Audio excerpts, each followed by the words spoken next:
Welcome to Bariatric Business Accelerator, the short and impactful podcast created for weight loss surgeons, obesity medicine specialists, and lifestyle medicine practitioners, those people helping to change lives through weight loss and better healthy behaviors.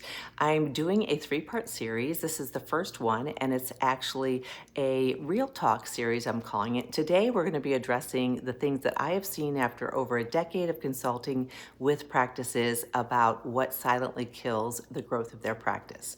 So I don't have frameworks, checklists. I'm sharing with you real live examples and things that you need to know. Like I say, from these 10 years of consulting with all size practices and health systems, and then also just running our own practice. And these aren't the obvious things. I'm not talking about poor clinical outcomes or bad reputation out there. I'm talking about slow, invisible things. And some of it might feel uncomfortable to hear, not because I'm trying to rattle you or call you out on anything, but because the most useful thing I can do is tell you the truth about what I actually see. So here's three patterns. The first one is what I call the slow bleed. And this is a common pattern that I found where a practice is really busy. Patients are being seen, the calendar's full, and yet a year down the road, revenue's lower, the physician's exhausted without even knowing why. Nothing dramatic happened over that past year. But what's really going on is that when you're a clinician first and a business owner second, which most of you are because that's how you're trained, it's incredibly easy to spend your bandwidth on patient care and almost none of your time on the business of growing your practice. But a practice is a business, as you know. It needs someone to watch the numbers, sometimes weekly, monthly, watch the trends, what's working with your marketing, what's not, what's quietly stopped working, and why. The fix for this is pretty straightforward. It's really just dedicated business time, just like you tell your patients to have dedicated time for their exercise and that. It's non-negotiable because if that time isn't protected for you, patients will always win. That's not a criticism, it's just the reality of being a practitioner.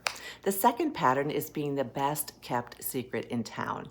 And I've worked with practitioners who are genuinely exceptional. Almost everyone I work with, they are exceptional. They have outstanding outcomes. Their patients love them. They have a solid team, and they're barely growing because nobody outside of their existing patient base really knows that they exist. Then there's also, for them, oftentimes in healthcare, an ingrained belief in medicine that if you do good work, the patients will come, they'll find you. But in today's environment, the patients are researching online, they're comparing providers, they're comparing programs before they ever pick up the phone or opt in or schedule an appointment. So being good is not enough to be found. So here's the reframe that I always ask people to do. You're not promoting yourself, you're making yourself more visible for the people who need to find you. If your story isn't being told somewhere, someone else's is, and that's who the patient will typically find and go to. The third pattern is that the physician or the leader is the bottleneck, and this pattern is one that matters really almost the most. When the physician is both the brand and the bottleneck, that's a problem. A lot of practices are built entirely around one person. Every decision, every touch point, every piece of content that flows, it all has to go through them. And that works until it doesn't, until that person burns out or wants to grow beyond what they can handle personally. The practices that scale are the ones where the physician has shifted from being the practice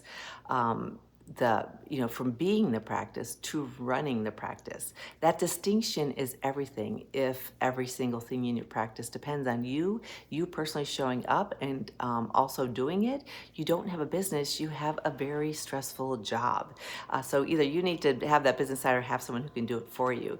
Building systems, training your teams, creating processes that run without you in the room, that's how you build something that lasts. So these three patterns, I know it sounds simple, but the slow bleed, the invisible practice, and the physician who's the bottleneck, none of these are death sentences by any means. Every one of them is very fixable, but it can't be fixed if it can't be seen, if you're not identifying that. So I do encourage you, if you want a starting point, grab my free have a chat with me during one of my opportunity audits, you can go to weightlosspracticebuilder.com. If you're not really ready for something at that level, go to weightlosspracticebuilder.com/free. You'll find tons of free resources that address these things.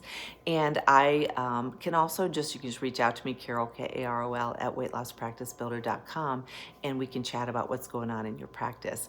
I'm here to help. I love working with practices. I love helping them figure out where these issues are, and I love helping them fix that. And whether it's through my free resources or through membership in Bariatric Business Accelerator or just our one-on-one work together, it's something that is very fixable and something that can be improved upon. So reach out if I can be of help. If you haven't liked or subscribed, please do so and share this with someone else who may gain some benefit from it. So in the meantime, I appreciate you being here, and take care.